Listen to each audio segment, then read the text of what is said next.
अरे कुछ एक्सरसाइज आपको समझ में आती है तो ठीक है, कर पाते, कुछ नहीं तो आप सुबह उठ करके हल्की हल्की जॉगिंग अपने घर में कर सकते हैं, दौड़ सकते हैं अगर जगह है, नहीं तो अपने घर पे भी दौड़ने में हम दूरी तय करते हैं, खड़े खड़े जॉगिंग में हम एक ही जगह रहते हैं, लेकिन हमारी क्रियाएं लगातार चलती रहती हैं। पैरों को आगे ले जाना है, फिर पीछे ले जाना है, जिससे हमारी यहाँ पे खिंचाव आएगा। ऐसे करेंगे तो करके देखेंगे तो पता लगेगा। आगे पीछे खिंचाव, हम सीधे खड़े होते खड़े रहते हैं, थोड़े झुक गए तो गिरने का डर रहता है, जिनका ओवरवेट होता है, बैलेंस। लेकिन आपने देखा है जब बैलेंस हमारा मजबूत, बॉडी मजबूत, तो थोड़े बहुत डिसबैलेंस भी हो जाए तो भी हम झुक झुक जाएंगे लेकिन गिरेंगे नहीं। ये हमारी मजबूती को प्रदर्शित करना शुरू कर देता है हमारा शरीर। हम दोनों पैर से खड़े हैं, एक पैर से खड़े हो सकते हैं।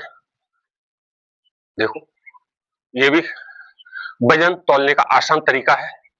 ऐसे अब अगर ऐसे नहीं कर सकते तो कोई दीवार के सहारा ले ले, बड़े बुजुर्ग हैं ऐसे कर सकते हैं, तो दीवार के सहारे से भी हमारे शरीर पर थोड़ा धीरे धीरे फर्क आना शुरू हो जाएगा। हम अपने शरीर से जितना भी स्ट्रेचिंग ले आ सकते हैं वो बहुत मजबूत रहेगा।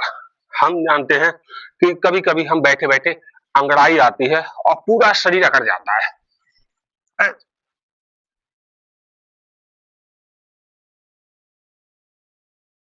ऐसे करने पर रीढ़ की हड्डी, पैर की मांसपेशियां, हाथ, गर्दन, लंग्स, पेट का आंतरिक भाग, सब में खिंचाव आता है और सबको स्पेस मिल जाता है एक्सरसाइज करने का और ताकत आ जाती है। तो ये जरूर करें। स्ट्रेचिंग बहुत जरूरी, जितना देर कर सकते हैं होल्ड करें, फिर अपनी पोजीशन में आ जाए।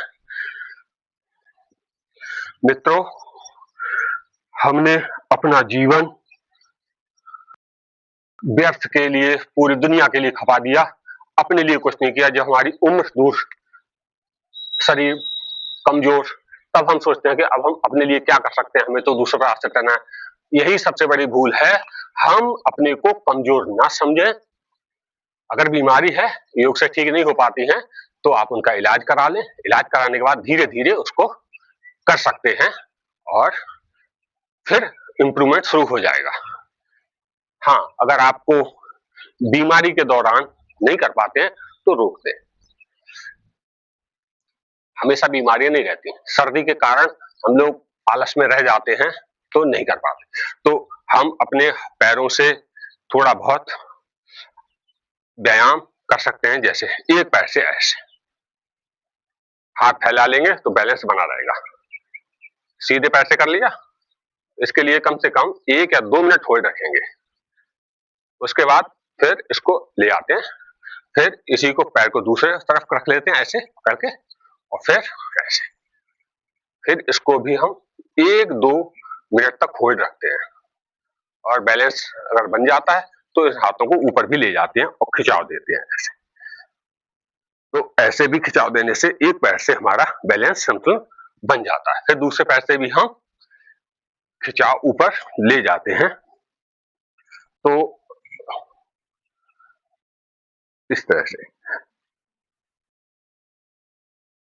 पूरा शरीर हमारा, जोड़ जोड़, नस नस, जिसमें सुन्नपन है, नीलापन है, दर्द रहता है हल्का हल्का, कंधे हमारे दर्द करते हैं,